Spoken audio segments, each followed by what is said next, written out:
بالله القدير والعظيم. أعوذ بالله من الشيطان الرجيم. بسم الله الرحمن الرحيم. ولا تقولوا لمن يقتل في سبيل الله أموات بل أحياء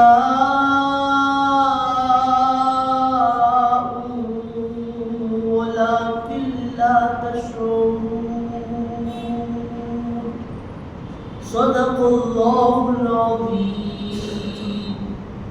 وبلغنا رسوله النبي الأمين المتين الكريم، ونحن على ذلك لمن الشاهدين والشاكرين، والحمد لله والحمد لله والحمد لله رب العالمين. معزز سامعین کرام، بزرگان دین، نوجوان ساتھیوں، باہتمام اپنے گھروں میں بیٹھ کر سننے والی پردہ نشین خواتین، السلام علیکم ورحمۃ اللہ وبرکاتہ. اللہ رب العزت کا بے انتہا فضل اور کرم ہے کہ اللہ تبارک و تعالی نے مجھے اور آپ کو اس کے گھر میں جمعے کے دن اس کا ذکر کرنے اور سننے کے لیے شریک فرمایا اور چن لیا. سامعین محترم، اللہ کی ہم گنہگاروں پر بے انتہا نوازشات ہیں. بندوں کا یہ رونا رہتا ہے کہ کوئی غریب ہے تو اللہ مجھے امیر کیوں نہیں بنایا، کوئی مالدار ہے تو اللہ اسے اور مال کیوں نہیں دیا، ہر انسان کا چھوٹا بچہ ہے تو مجھے یہ چیز عطا پر جو ہے وہ ہمیشہ آہوزاری کرتا ہے. خواتین کا اپنا رونا رہتا ہے، مردوں کا اپنا رونا رہتا ہے، بچوں کا اپنا رونا رہتا ہے، بوڑھوں کا اپنا رونا رہتا ہے کہ کچھ بھی ان کو دے دو کچھ نہ کچھ ایک کمی ان کو رہ جاتی ہے. لیکن اللہ رب العزت ان کے لیے فرماتا ہے کھانا یہ نعمت نہیں ہے تیری، اچھے کپڑے عمدہ لباس پہننا یہ نعمت ہے لیکن اتنی بڑی نہیں ہے جیسا تو سمجھ رہا. ایک گھر تجھ کو دیا گیا لیکن محل کی تجھے تمنا ہے، تجھے محل دیا گیا، تجھے بنگلے کی تمنا ہے، یہ نعمت ہے لیکن اتنی بڑی نعمت نہیں ہے جتنا تو سمجھ رہا. جائیداد، روپیہ، پیسہ، کاروبار، مال، متاع، بیوی، بچے، گھر، رہن سہن، جس کی تمنا میں تو زندگی گزار رہا ہے اور نہیں ملی کا رونا رو رہا ہے. لیکن ذرا سوچ لے یہ اللہ کی نعمت تو ہے لیکن اتنی بڑی نعمت نہیں ہے جتنی بڑی تو سمجھ رہا ہے. تو اے اللہ بڑی نعمت کیا ہے؟ تو تیرے جسم میں سانس لینے اور چھوڑنے کا سسٹم ہے، یہ سب سے بڑی نعمت ہے. اگر یہ نعمت تیرے اندر سے چھن لی جائے، ختم کر لی جائے، پھر کاہے کی تمنا تیری زندگی کی، کاہے کا سوچنا تیری زندگی میں کہ میں ایسا بننا، میں وہ کرنا، میں ایسا ہونا تھا، میں ویسا رہنا تھا. لہذا یہ جو سانس کا سسٹم ہے یہ بہت بڑی نعمت ہے اللہ کی جو اللہ نے کو دیا. اگر یہ اللہ چھین لے تو پھر تو کہے کا بھی نہیں رہتا، کوئی تجھے باپ بولنے والا نہیں رہتا، کوئی شوہر بولنے والا نہیں رہتا، کوئی بیٹا بولنے والی نہیں رہتا، کوئی کچھ رشتہ داری اپنا نام لینے والا تیرے لیے نہیں رہتا. کیا نام؟ میت ہے، مردہ ہے، اس کو دفنا دو، اس کو غسل دو، اس کے جسم سے کفن ہٹ گیا، کفن پورا کرو، ایسا نام لیتے تیرا. تو یہ نعمت تجھے بہت بڑی ہم نے عطا فرمائی. اس کے بعد تجھے بڑی نعمت ہم نے یہ دی کہ ہزارہ مذہبوں سے تجھے نکال کر ہمارے مذہب میں، ہمارے دین میں تجھے پیدا کیا. ہمارا نام لیوا تیرے میرے نبی کا نام جگنے والا ہم تیرے کو بنائے تو یہ تیرے لیے بڑی نعمت ہے. یہ دنیا کی تنگیاں، تکلیفیں، پریشانیاں، مصیبتیں یہ تو آتی رہتی ہے، جاتی رہتی ہے. تو سامعین محترم، اللہ رب العزت کا اتنا بڑا کروڑا ہم گنہگاروں پر، غلاموں پر احسان ہے. اسلام کی ساری تعلیمات کھنگال کے دیکھ لی جائے، اسلام کی تعلیمات کا مطالعہ کیا جائے، پوری تعلیمات اسلامیہ کو پرکھا جائے تو آپ کو سوائے انسانیت کے کوئی دوسری چیز نظر نہیں آتی. باہمی اخلاق کے کوئی چیز آپ کو نظر نہیں آتی. ہر انسان یہ بتاتا، مسلمان کے لیے اسلام اس کو یہ تعلیم دیتا ہے کہ المسلم اخو المسلم. لوگوں تم مسلمان ہو تو تمہارا کوئی رشتہ دار نہ ہو، لیکن وہ نبی کے نام کے کلمے کو پڑھنے والا ہے تو اس کو اپنا بھائی تسلیم کرو. تو مسلمانوں میں رواداری کی تعلیم اسلام دیا، مسلمانوں میں بھائی چارگی کی تعلیم اسلام دیا. کوئی کافر ہو تو کیا کرنا مصعب، کوئی مشرک ہو تو کیا کرنا، کوئی غیر خدا کا ماننے والا ہے تو کیا کرنا، تو کچھ نہیں کرنا، انسانیت کا مظاہرہ کرنا. وہ آپ کا بھائی نہیں ہوتا لیکن بحیثیت انسان اس کے جسم میں بھی دل ہے. وہ بھی اللہ کا بندہ ہے، وہ سرکش ہو گیا ہوگا، وہ دوسروں کو مانتا ہوگا لیکن وہ انسان ہے، تو اپنی انسانیت دکھا. تو اسلام ہر ایک کے ساتھ ایسی رواداری کرتا ہے. حضرت غریب نواز، حسن چشتی سنجری، سلطان ہند، دکن کے بادشاہ، ہندوستان کے راجہ، ہندوستان کے بڑے سلطان غریب نواز ہندوستان کو آئے. پورا ہندوستان کفرستان بن کے بیٹھا تھا. ہر ایک کی زبان پر اپنے اپنے دیو اور دیوتا کے نام جگے ہوتے تھے. کوئی خدا کو ماننے والا نہیں تھا. ہواؤں کی طرح گناہ گردشیں کرتے پھرتے تھے. چوری لوگوں میں موجود تھی، زناکاری لوگوں میں تھی، بدکاری تھی، سود تھا، خون ریزی تھی، قتل و غارت گیری تھی. بھائیوں کا احترام نہیں، دوسروں کا ایک دوسرے کا احترام نہیں، ہر کسی سے لڑنا، جھگڑنا، قتل کرنا، بیٹیوں کی عزت نہیں، بہوؤں کی عزت نہیں. کفر لہراتا نظر آ رہا تھا تو غریب نواز ہندوستان میں آئے، کلمے کا بول بالا کرنے لگے.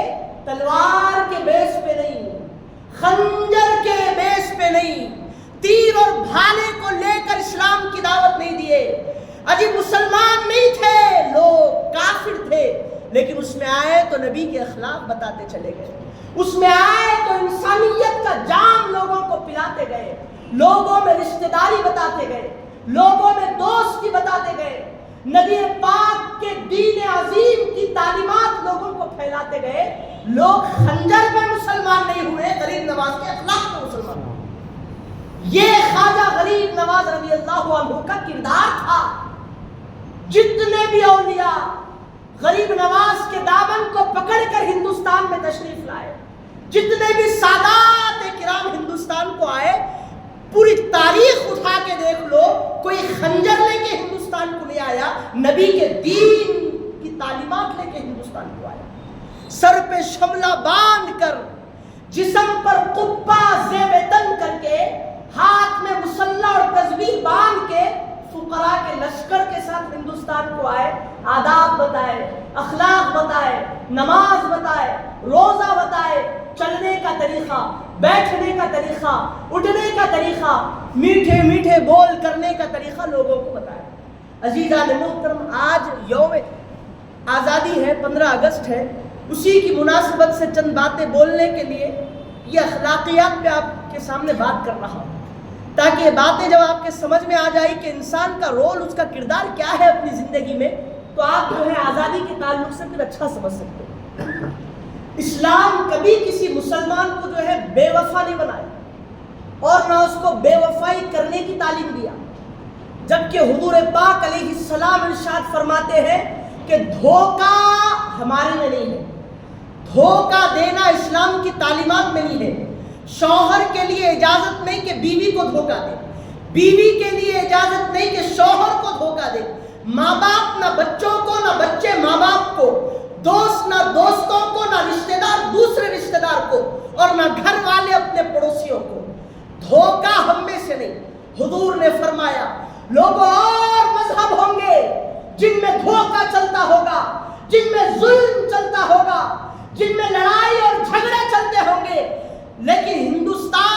لیکن مسلمانوں یاد رکھو، حضور نے فرمایا من غش فلیس منا، جو کوئی بندہ خدا کا کلمہ پڑھنے والا ہو، نبی کی رسالت بتانے والا ہو، اگر وہ دھوکہ دیتا ہے تو حضور بولے کہ وہ ہم میں سے نہیں ہے، وہ کوئی اور خدا تلاش کر لے، وہ کوئی اور مذہبوں میں چلا جائے۔ من غش فلیس منا، جو دھوکہ دے وہ ہم میں سے نہیں۔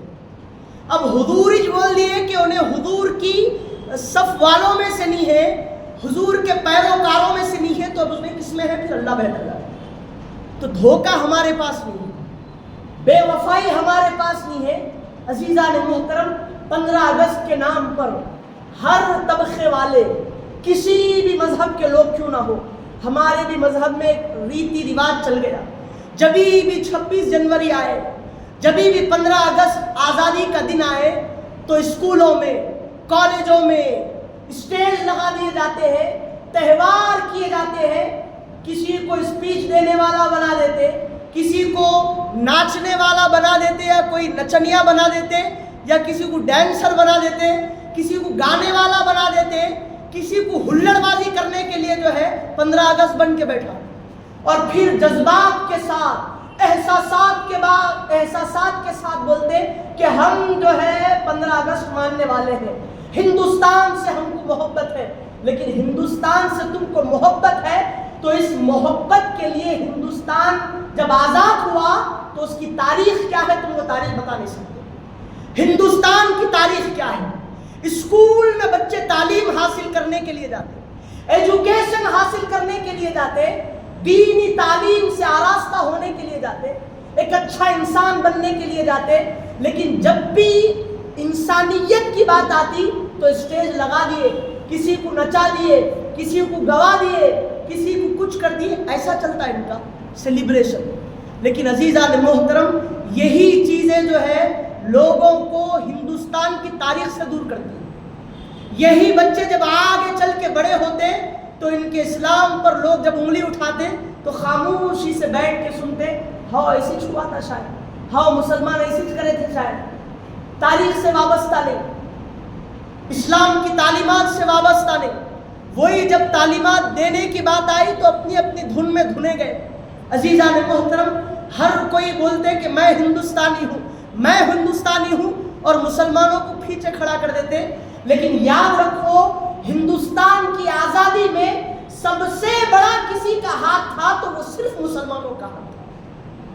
پوری غیر اقوام میں، پوری قوموں میں ہندوستان کی، چاہے وہ ہندوازم کے لوگ ہو، چاہے سکھ ازم کے لوگ ہو، چاہے عیسائیت کے لوگ ہو، یہودی ہو یا کسی بھی مذہب کے نام لیوا ہو، ان تمام لوگوں میں ہندوستان کی آزادی کے لیے سب سے آگے کسی کا ہاتھ رہا، سب سے آگے کوئی قطار میں، لائن میں کھڑا رہا، کوئی صف میں کھڑا رہا تو وہ صرف مسلمانوں کا نام آتا ہے، ہندوستان۔ یہی سیلیبریشن کے نام پہ آپ کے بچوں سے آپ کی تاریخ کو چھنایا جا رہا ہے۔ عزیزان محترم، ایسا کیسا بول سکتے مسلمان؟ تاریخ کی کتابیں ہیں، مسلمانوں کا جو رول تھا یہ تاریخ کی کتابیں ہیں۔ تاریخ سے لوگوں کو بھٹکا دیا جا رہا، تاریخ کو بند کر دیا جا رہا، اور سوشل میڈیا کا رواج اتنا زیادہ ہو گیا کہ مسلمانوں کی ہر جگہ سے جو ہے ہجو ہو رہی، تنقیدیں ہو رہی۔ اچھا، مسلمانوں کا رول کیوں زیادہ تھا، دوسرے لوگوں کا رول کیوں زیادہ نہیں تھا؟ عزیزان محترم، آپ بولنے دیجئے اور آپ سمجھیے کہ انگریزوں کی حکومت سے پہلے کس کی حکومت تھی؟ انگریزوں کی حکومت آنے سے پہلے ہندوستان میں حکومت کس کی تھی؟ تو ہر فرقے والا، ہر مذہبیہ والا یہ بول اٹھے گا کہ نہیں صاحب، مسلمانوں کی حکومت تھی۔ جس کی حکومت تھی اس کی حکومت کو جب چھینا جا رہا تھا تو سب سے آگے کون رہتا تھا؟ سب سے آگے کون رہتا جب حکومت کو چھینا جا رہا تھا؟ تو تو جس کی پاس سے حکومت لی جا رہی تھی وہی تو آگے رہیں گے، کہ مسلمانوں کے ہاتھ سے حکومت نہیں جانا بلکہ مسلمان آگے آگے رہتے، تو ہر طرف سے مسلمان آگے آگے رہ رہے، لیکن حکومت چھینی جا رہی تھی۔ ٹیپو سلطان بنگال کے زبردست شیر جن کو کہا جاتا تھا، ان کا ایسا دبدبا، ان کا ایسا رول تھا، اور یاد رکھو پوری ہندوستان کی تاریخ کھنگال کے دیکھو، غداری کوئی مسلمان نہیں کرے، کوئی غداری مسلمانوں کے اندر نہیں پائی۔ جب تک ٹیپو سلطان حیات تھے کسی انگریز کے اندر یہ ہمت نہیں تھی کہ ٹیپو سلطان کی حیات میں جو ہے ہندوستان پہ حکومت کی جائے، لہذا ٹیپو سلطان کے غلام کو خرید لیا گیا، بکا دیا گیا، اس کو وہ بک گیا ٹیپو سلطان کا غلام، اور اس کو کہا گیا کہ جو ہوتا ہے ہو جائے، جو تو چاہتا ہے لے لے، لیکن ٹیپو سلطان کو مارنے میں ہمارا ساتھ دے، کیونکہ اگر وہ زندہ ہے تو پھر ہم ہماری حکومت نہیں کر سکتے۔ تو لہذا ٹیپو سلطان کو جو ہے بالکل کائرتگی کے ذریعے سے، بالکل جو ہے پیچھے سے حملہ کرنے کے ذریعے سے، ٹیپو سلطان کو حملہ کرنے کے لیے جب تمام لوگ، جب اکیلے ٹیپو سلطان تھے تو سارے انگریز لوگ ان کے اوپر حملہ آور ہو گئے۔ اب ٹیپو سلطان اکیلے ہیں، کوئی جو ہے جنگ کے بارے میں نہیں بتایا گیا، کچھ بھی نہیں بتایا گیا، چار لوگ گھر میں گھس کے جو ہے تلوار لے کے آئے، تو آپ کے ہاتھ میں تلوار کہاں رہتی جی؟ کیا کر سکتے آپ؟ کچھ بھی اٹھا کے بھی مار نہیں سکتے، پورے آ کے آپ کو ختم کر دیں۔ ہزاروں کا لشکر انگریزوں کا ٹیپو سلطان کے پاس آ گیا، تو ہر انسان کو ضرورت ہے کہ وہ اپنا بچاؤ کرنا، تو انہوں نے اپنے بچاؤ کے لیے کیا کرے، قلعے کی طرف بھاگے، تو بدبخت جو بکا ہوا تھا، انگریزوں نے جس کو خرید لیا تھا، وہ قلعے کے دروازے اندر سے لگا۔ اب ادھر پلٹے تو قلعے کے دروازے بند ہیں اور سامنے لشکر ہے، اب تمام لوگوں نے تیر اور بھالے سے ٹیپو سلطان کو مار دیا، تلواروں سے۔ ٹیپو سلطان جو شیر کی دھاڑ مار کر لوگوں کو ختم کرنے والے، جن کی تلوار پر لا فتح الا علی، لا سیف الا ذوالفقار ہوا کرتا تھا، وہ ٹیپو سلطان کی تلوار جسے کوئی سپاہی، کوئی بنگال کا معتبر شخص اٹھا نہ سکا، وہ تلوار والے انسان کو، وہ ذوالفقاری جس کے ہاتھ میں تھی، وہ زمین پر آ کر گر پڑا انگریزوں کے ہاتھوں۔ اب تمام لوگ کیا کریں، چلو ٹیپو سلطان مر گیا ہے، اب ہماری حکومت قائم ہوگی۔ اب ایک انگریز قریب آیا تاکہ اس کی تلوار کو نکال سکے۔ اب جب انسان کو مار دیا جاتا تو ہاتھ پیر پورے گر جاتے، آپے پہ نہیں رہتا، تھوڑی بھی جان رہی تو ہاتھا اٹھا نہیں سکتا ہوں، لیکن ایسا ہیبت حیدری ان کے پاس تھا، ایسا قوت حیدری ٹیپو سلطان کے پاس تھا۔ مولا علی کے غلام تھے جی، وہ اپنی تلوار پہ بھی مولا علی کا نام لکھے ہوئے تھے، تو ان کی تلوار پہ جب تلوار لینے کے لیے انگریز آیا تو پوری قوت ختم ہو گئی تھی، لیکن جب وہ تلوار لینے کے قریب آیا تو ٹیپو سلطان نے اپنی ہیبت ناک آنکھوں کو کھولا اور پورا زور لگا کے ہاتھ اٹھایا، 2 ٹکڑے انگریز کے کر دیے، پھر شہید ہوئے۔ ایسی قوت ٹیپو سلطان کے پاس۔ اب پورے لوگوں میں ہلچل مچ گئی کہ ٹیپو سلطان شہید ہو گئے۔ اب مغل سلطنت کے آخری بادشاہ ظفر علی شاہ بہادر رحمت اللہ علیہ، صوفی بزرگ تھے، مغل سلطنت کے آخری بادشاہ تھے۔ اب تمام انگریز بولے کہ اس کو تو مارنا آسان ہے، لہذا لیکن وہ بھی اپنے اس سے باز نہیں رہے۔ بہادر شاہ ظفر بھی جو ہے خوب ہمت کے لیے آگے بڑھے۔ حضرت فضل حق خیر آبادی رحمت اللہ علیہ، اہل سنت والجماعت کے بہت بڑے عالم دین، زبردست قاضی، دیکھیں کہ ہر طرف انگریز لوگوں کا جو ہے دورہ ہے، مسلمانوں کو تکلیف دے رہے ہیں، پریشان کر رہے ہیں، تو خیر آباد سے سفر کیے، سفر کر کے دلی میں آئے، ظفر علی شاہ بہادر سے بات چیت کیے اور تمام معاملات کو دیکھیں کہ مسلمانوں کے ساتھ زیادتی ہو رہی، اگر ایسا چلتا رہا تو خواجہ کے بنائے ہوئے ہندوستان کو پھر کفرستان میں بدلنا پڑے گا۔ جو اخلاق اور کردار کو غریب نواز نے پیش کیا تھا، پھر ان اخلاق کا خاتمہ ہو جائے گا، لہذا اسلام کی رواداری کو برقرار رکھا جائے۔ فضل حق خیر آبادی فتویٰ لکھے کیا بول کے کہ اب جو ہے جہاد کرنا ہے انگریزوں سے۔ سب سے پہلا فتویٰ دینے والے پورے ہندوستان میں ایک عالم دین جس کو علامہ فضل حق خیر آبادی کہا ہے، تمام لوگوں میں وہ فتویٰ فتویٰ پھیلا.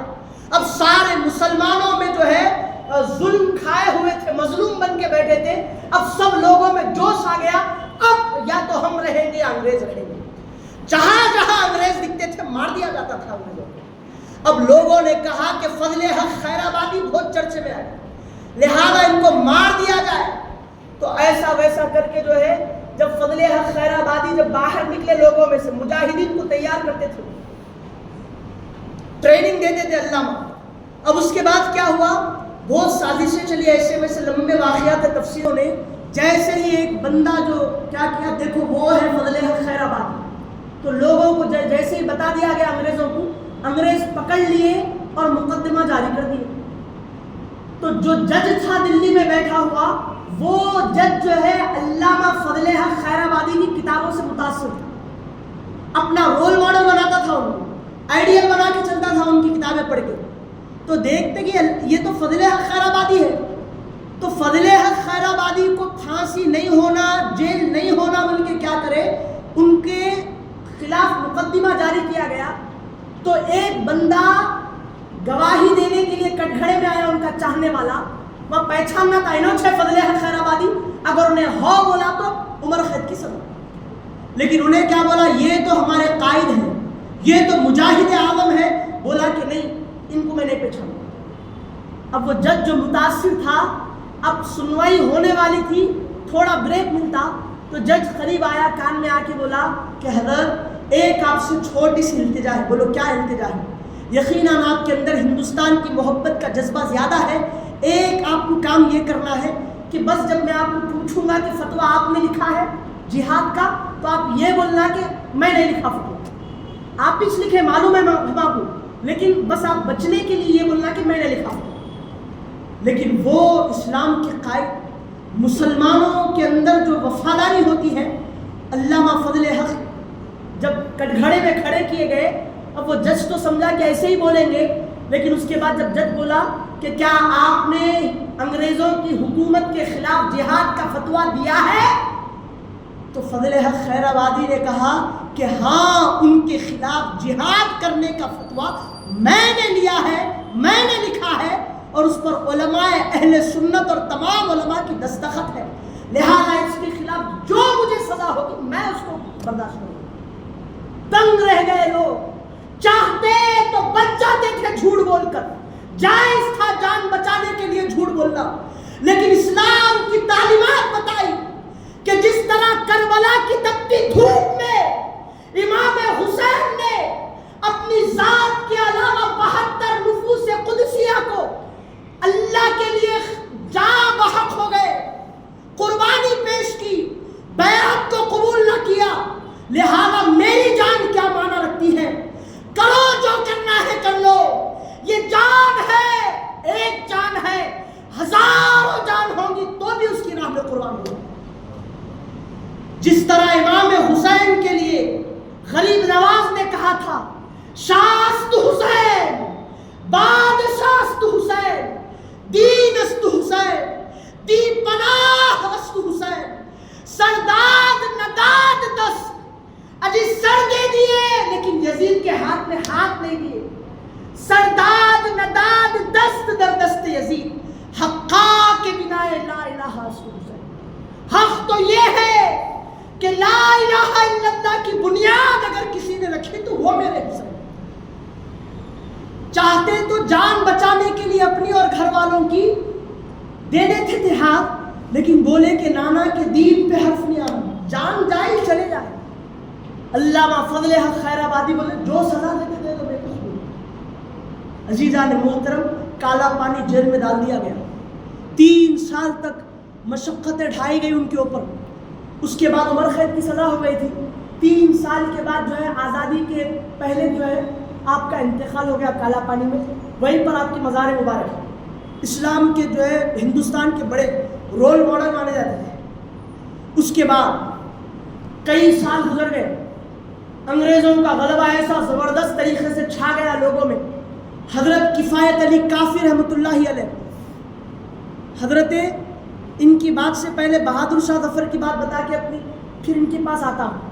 بہادر شاہ ظفر اتنا پیسہ ان کے پاس نہیں تھا کہ انگریزوں کے مقابل میں جو ہے جنگ کی جائے ان کے مخالفت میں. ان کے 4 سے 5 بیٹے تھے, 2 پوترے تھے ان کے. بدبختوں نے کیا کیا, کئی لوگوں میں ایسا ہوتا کہ صفوں میں غدار لوگ موجود ہوتے, غداری کی وجہ سے کیا کرتے, ان کے مسائل کو خراب کر دیتے, جو مشن تھا وہ مشن کو برباد کر دیتے. فضل حق خیر آبادی کے بیچ میں بھی ایک غدار موجود تھا, بولا کہ جو اونوچھ ہے خیر آبادی یہ معاملہ ہو, ٹھیک ہے. ٹیپو سلطان کے پاس بھی غدار موجود تھا. بہادر شاہ ظفر کے پاس بھی ان کے لگانے بجانے والے بہت زیادہ تھے. تو بہادر شاہ ظفر کو بھی جو ہے جیل میں ڈال دیا گیا انگریزوں نے, بہت مسائل خراب کر رہا ہے لہذا اس کو جیل میں ڈال دیا جائے. تو بہادر شاہ ظفر کو جب جیل میں ڈال دیا گیا, ڈال دینے کے بعد کیا ہوا, اس کے بازو اب بھی نہیں گریں گے جب تک اس کے بچوں کو قتل نہ کیا جائے. بہادر شاہ ظفر کے زور کو, ان کی قوت کو مارنے کے لیے بدبختوں نے ان کے بعد جو شہزادے بادشاہ بنیں گے, شاہ بنیں گے, حکومت قائم ہوگی, لہذا یہی بہادر شاہ کا جو ہے خاتمہ کر دینا, بلکہ 5 شہزادوں کے 2-3 کو گولی مار کے اڑا دیا گیا. باقیوں کے سروں کو جو ہے گردنوں سے, جسم سے جدا کر دیا گیا, گردنوں سے سروں کو نکال دیا گیا, اور تمام ان کے بچوں کے اور ان کے پوتروں کے سروں کو ایک خان میں کپڑے میں لپیٹ کر گفٹ کی شکل میں جیل میں بہادر شاہ ظفر کے پیش کیا گیا. بہادر شاہ ظفر کے پاس پیش کیا گیا اور جا کے بولے یہ آپ کے لیے تحفہ ہے. ایسے بدبخت انگریز ایسا کام کرے, یہ آپ کے لیے تحفہ ہے. جب ایک باپ اپنے خاندان کے لیے جنگ نہیں کر رہا تھا, اپنے بچوں کے اچھے مستقبل کے لیے جنگ نہیں کر رہا تھا, ہندوستان کو جہاں پر ہم پیدا ہوئے, جو ہماری بھومی ہے, جو ہماری زمین ہے, اس کی حفاظت کے لیے یہاں پر بسنے والے صرف مسلمان نہیں, کافر بھی, مشرک بھی, سکھ بھی, عیسائی بھی, تمام خداؤں کو ماننے والے ہوتے ہو, لیکن اس کو بچانے کے لیے جب جیل میں چلے گئے, جب وہ کپڑا کھولا تو دیکھے کہ 5 کے جو ہے سر پڑے ہوئے ہیں. کیا معاملہ ہوتا جب باپ کے سامنے اس کے آنے والے وجود کا جو سبب بنتے, جو نسل ہے, ان کے سر جو ہے سامنے لا کے پیش کیے. یہ بہادر شاہ ظفر ایسا جو ہے اپنے آپ کو پیش کیے ہندوستان کی آزادی کے لیے, پورے گھرانے کو لٹا دیے, اپنی حکومت کو لٹا دیے. ان میں حضرت فضل حق خیر آبادی رحمۃ اللہ علیہ لکھتے ہیں کہ انگریزوں کا اتنا زیادہ زور ہو گیا تھا, اتنا زیادہ زور ہو گیا تھا کہ 2-3 سال میں 22,000 عالم دین کو جو ہے دلی کی ہر درخت پہ جو ہے پھانسی لگا دی جاتی. لال قلعے کے دروازے سے لے کر پورے دلی کے چوک تک جتنے بھی درخت ہیں, ہر درخت پہ 1 یا 2 عالم دین کی جو ہے پھانسی ہونا طے تھا. سولی پہ چڑھے ہوئے رہتے تھے عالم دین. 22,000 علماؤں کو جو ہے سولی پہ چڑھا دیا گیا. یہ لوگ بغاوت نہیں کرنا ہوئے, کیونکہ عالم دین ایک کمیونٹی کو بناتا, ایک جماعت کو بناتا, تحریک کرتا, کام کرتا. خواتین کے جسموں سے پردوں کو نکال دیا جا رہا تھا. شام میں اگر جو ہے زوجیت میں ہوتی, شادی ہوتی, تو صبح بیوہ بنا دیا جا رہا تھا. رات میں بچے شب میں اپنے باپ کے پاس سوتے تھے, صبح یتیم بن کے اڑتے تھے. لوگوں کو مار دیا جا رہا تھا, خواتین کو چند کوڑیوں کے دام میں بیچ دیا جا رہا تھا. کئی خواتین راتوں رات غائب ہو جا رہی تھی, بغیر کسی وجہ کے ان کے گھر میں داخل ہونا, زبردستی کرنا, بلاತ್کار کرنا, ان کے ساتھ زبردستی کرنا عام ہو گیا تھا. بوڑھیوں کو, جوانوں کو, عورتوں کو گھروں سے نکال کر روڑوں پر پھینک دیا جا رہا تھا. یہ ظلم و ستم ہوئے, اتنے معاملات ہوئے. وہی کافر اپنی کتابوں میں لکھتے ہیں تاریخ میں کہ کل ملا کے 5 سے 6 لاکھ مسلمانوں کو جو ہے قتل عام کر دیا گیا. عالم دین کے ساتھ اتنی بدسلوکی کہ سور کی چربی, سور کو اللہ جو ہے اسلام نے حرام کر دیا, اس میں سے کھانا, اس کا پینا, اس کا لگنا نجس ہے. تو یہ لوگ کو معلوم مسائل. تو سوروں کی چربیوں کو, کھالوں کو ان کے جسم سے نکال کر زندہ عالم دین کو سور کی کھال میں ڈال کے سی کے اس کو آگ میں پھینک دیا جاتا تھا.